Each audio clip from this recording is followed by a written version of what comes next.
okay? You know, there are a lot of things that we can fix in this world. We can do something about the economy, the market, currency, the cities that we live in, the way we fish, the way we cut our trees down. There's a lot that we can do to reduce our impact on the world around us.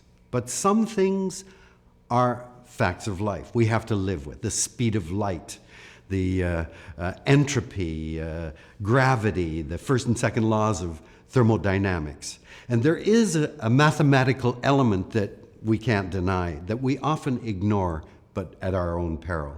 And that is the concept of exponential growth. You know, anything increasing steadily over time, whether it's the amount of garbage you make, the number of people in the world, the size of your city, the amount of water you use, anything increasing over time is called exponential growth. And anything growing exponentially has a predictable doubling time. So if it's growing at 1% per year, it'll double in 70 years. 2% per year, it'll double in 35 years. 3% in 24 years. 4% in 17 and a half years. That is an inexorable consequence of exponential growth. And it's undeniable. It's a mathematical reality. Now, I'm going to show you why all of this stuff about we got to keep growing, keep the economy growing, we've got to keep everything growing, is ultimately suicidal. I'm going to give you an analogy for the planet, and that's a test tube full of food for bacteria. The bacteria are us. The test tube is the planet. I'm going to put one bacterial cell in. So at time 0 at the beginning, there's one cell, and it's going to divide every minute. That's exponential growth. So at time 0, 1 cell. 1 minute, 2 cell. 3 minutes, 4 cell. 4 minutes, 16. Shit, I've got totally bogged down. Let me start over again. You can edit this, right? Yeah.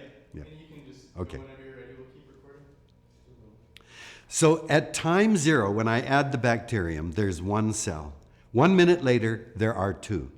2 minutes later, there are 4. 3 minutes later, there are 16. 4 minutes, there are 32. And oh, fuck, I got it. I can't add. No. It's just I know I'm saying it a little differently, and that's throwing me off.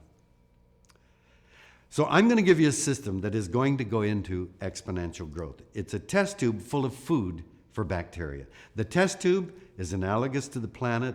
The bacteria are us.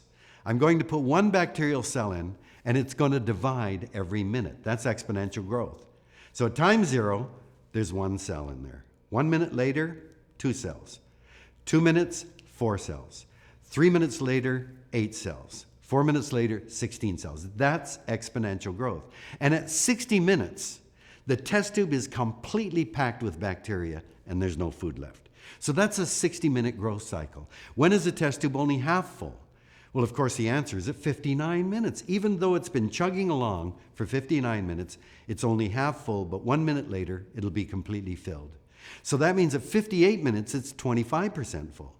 57 minutes, it's 12.5% full. At 55 minutes of a 60-minute cycle, it's 3% full. So if at 55 minutes, one of the bacteria said, hey guys, I've been thinking, we got a population problem. The other bacteria would say, Jack, what the hell have you been smoking, man? 97% of the test tube's empty, and we've been around for 55 minutes. Well, so bacteria are no smarter than humans. At 59 minutes, they go, oh my God, Jack was right. We've got 1 minute left. What are we going to do? Well, don't give any money to those economists. They got us into this mess in the first place. Let's give it to those scientists. And by God, in less than a minute, those bacterial scientists invent 3 new test tubes full of food for bacteria. So that would be like us finding 3 planets that we could suddenly start exploiting. So they're saved, right? They've quadrupled the amount of food in space. What happens? At 60 minutes, the first test tube's full. 61 minutes, the second's full. 62 minutes, all 4 are full. By quadrupling the amount of food in space, we buy 2 extra minutes.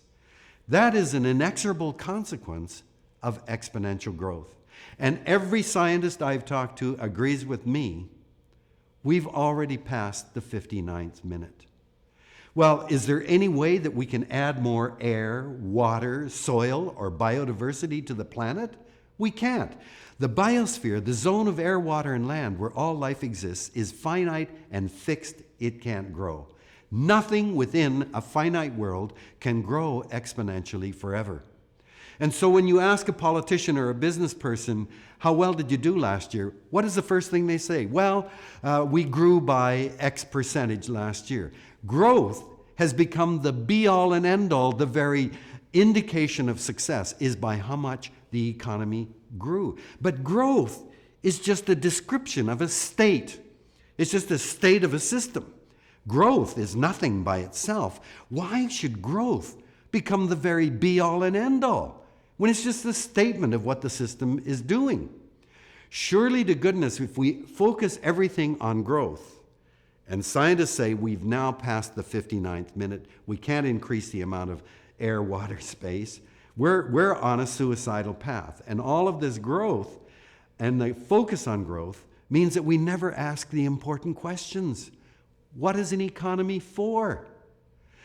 How much is enough? Do we never see that there are limits? And with all the stuff this great economy has given us, are we happier? We're not asking the critical questions, and we're blindly pushing ourselves towards more and more growth. That's something we can do something about. Fix the economy. But the inexorable consequences of exponential growth, there's nothing we can do. It's just a mathematical equation. The numbers tell us. I made it even longer. Sorry.